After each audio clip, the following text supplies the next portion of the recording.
ஒருத்தர் உயிர் வாழ்றது சாப்பிடுற சாப்பாட்டுலயோ இல்ல சுவாசிக்கிற மூச்சிலையோ இல்ல, மற்றவங்களோட வாழ்த்துக்களாலையும் அன்பாலையும் ஆசீர்வாதத்தாலையும் தான். இந்த ஊர் மக்களோட ஒட்டுமொத்த அன்பும் ஆசீர்வாதமும் வாழ்த்துக்களும் உங்களுக்கு நிறைஞ்சிருக்கும் போது உங்களுக்கு எந்த ஆபத்தும் வராது. எங்க அத்தையோட மாங்கல்ய பலம் கெட்டியா இருக்கும். நீங்க 100 ஆண்டுக்கு மேல நல்லா இருக்கணும்.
பூஜையை முடிச்சுட்டு வீட்டுக்குள்ள வரும்போதே ஏதோ ஒரு மன நிறைவு இருக்குல்ல?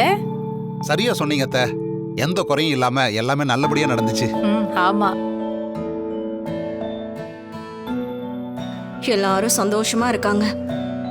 நமக்கு தான் நாள் சரியில்லை. நமக்குன்னு ஒரு நாள் வராமல போயிடும், பாத்துக்கலாம். என்னாச்சு பெரியம்மா, ஏன் ஒரு மாதிரி இருக்கீங்க? இல்ல, அந்த ஜோசியர் சொன்னதுல முதல் பூஜை மட்டும்தான் முடிச்சிருக்கோம். இன்னும் சிவரஞ்சனிக்கு திதி கொடுக்க வேண்டியது இருக்கே, அதெல்லாம் முழுமையா பண்ணி முடிச்சாதான் மனசுக்கு ஆறுதலா இருக்கும். அதையும் நான் பேசிட்டேன். மகாலய பட்சத்துல பண்றது ரொம்ப விசேஷமா. அந்த நாள்ல பித்ருக்களுக்கு திதி கொடுத்தா கர்ம வினையெல்லாம் போயிடுமா. பஞ்சாங்கம் பார்த்து நாள் குறிச்சு தரேன்னு ஜோசியர் சொல்லிருக்காரு. ஐயா, வாங்க வாங்க. வணக்கம். வணக்கம் ஐயா. வணக்கம். வணக்கம். பூஜை எல்லாம் நல்லபடியா முடிஞ்சதா? நல்லபடியா முடிஞ்சது. பூஜைக்கு நீங்க வரலையேன்னு நினைச்சேன். வீட்டுக்காவது வந்தீங்களே, ரொம்ப சந்தோஷம். அண்ணி, எதுக்கு பயப்படுறீங்க? நம்ம எதுவும் மாட்டிக்க மாட்டோம், கொஞ்சம் தைரியமா இருங்க. ஐயா, நான் உங்ககிட்ட 3 பசங்களை எல்லாம் அனுப்ப சொல்லிருந்தேன். 2 பேர் தான் வந்தாங்க. என்னாச்சு? முதல்ல 2 பேரை அனுப்புனேன். 3ஆவது அனுப்புன பையனை உங்க வீட்டுல இருக்கிறவங்க வரவிடாம தடுத்திருக்காங்க.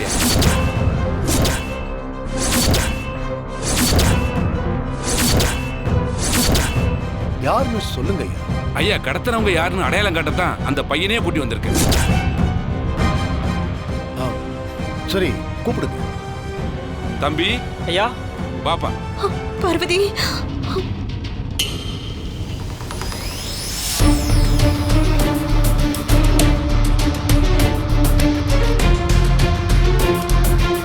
தம்பி, இங்க இருக்கிறதுல யார் உன்னை கோயில்ல இருந்து கடத்திட்டு போனது?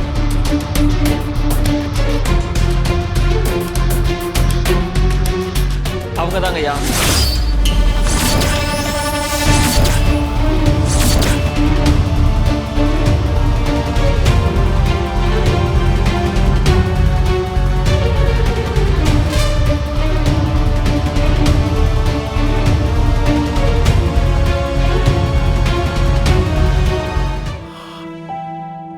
நீங்க தயவு செஞ்சு தப்பா எடுத்துக்காதீங்க. ஏதோ தெரியாம பண்ணிட்டாங்க. நீங்க பெரிய மனசு பண்ணி மன்னிச்சிருங்க ஐயா. தம்பி, உனக்கு அடி எதுவும் படல இல்ல? இல்லைங்கய்யா, அடிப்படல. இனிமே இந்த மாதிரி பிரச்சனை வராம நான் பாத்துக்கிறேன். நீங்க கிளம்புங்க. ரொம்ப நன்றிங்க ஐயா. அப்ப நாங்க வர்றோங்க. போயிட்டு வரேன். அப்பா. ஐயோ, ஏன் இவங்க இப்படி எல்லாம் பண்றாங்க?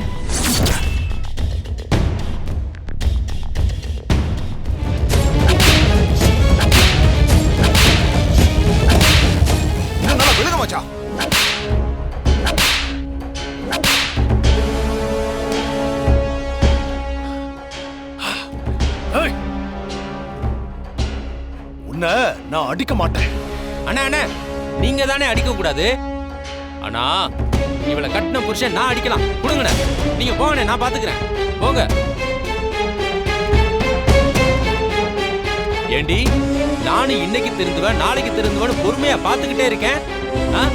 ஆனா நீ திருந்துற மாதிரியே தெரியல. நீ கெட்டது மட்டும் இல்லாம வீட்டுல இருக்கிற அக்காவையும் சேர்த்து கெடுத்துக்கிட்டு இருக்க. நீ திருந்தவே மாட்டடி, திருந்தவே மாட்ட.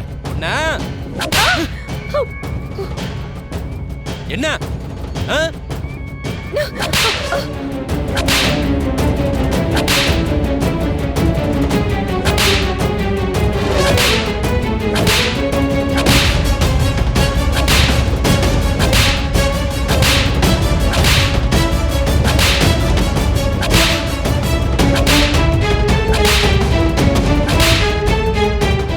பாருங்கண்ணே, பாருங்க இவ்வளவு அடி அடிக்கிறேன்.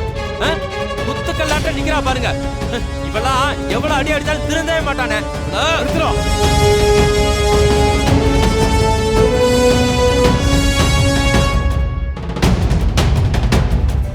இன்னைக்கு ஹாலிடே, நாளைக்கு இந்த பணத்தை எடுத்துட்டு போய் பேங்க்ல கட்டிடு. Sure sir. உன்னை ஒழிச்சு கட்டிட்டா எங்க குடும்பமே நிம்மதியா இருக்கும்ல. சாவடி. எங்க பெரியப்பா மாதிரியே நாங்களும் உனக்கு உயிர் பிச்சு கொடுப்போம்.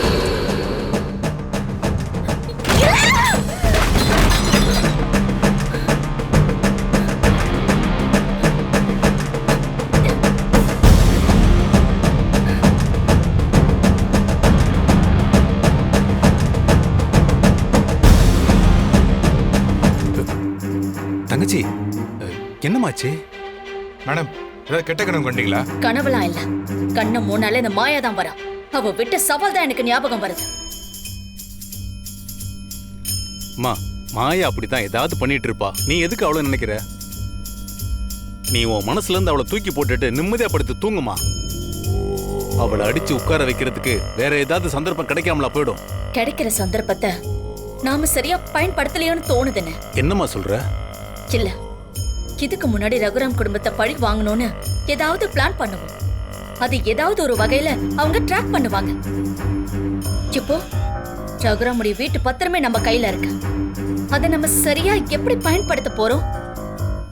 என்ன பண்ணலான்னு நீ சொல்லுமா, பண்ணிடுவோம். என்ன பண்றதுன்னா, ரகுராம் குடும்பத்தை அவங்க வீட்ல இருந்து துரத்தி அடிக்கணும். அவங்க தெருவுல நிக்கணும். கதிர் வட்டி கட்டலனாலே அதான நடக்கும். வட்டியை கட்டிட்டானா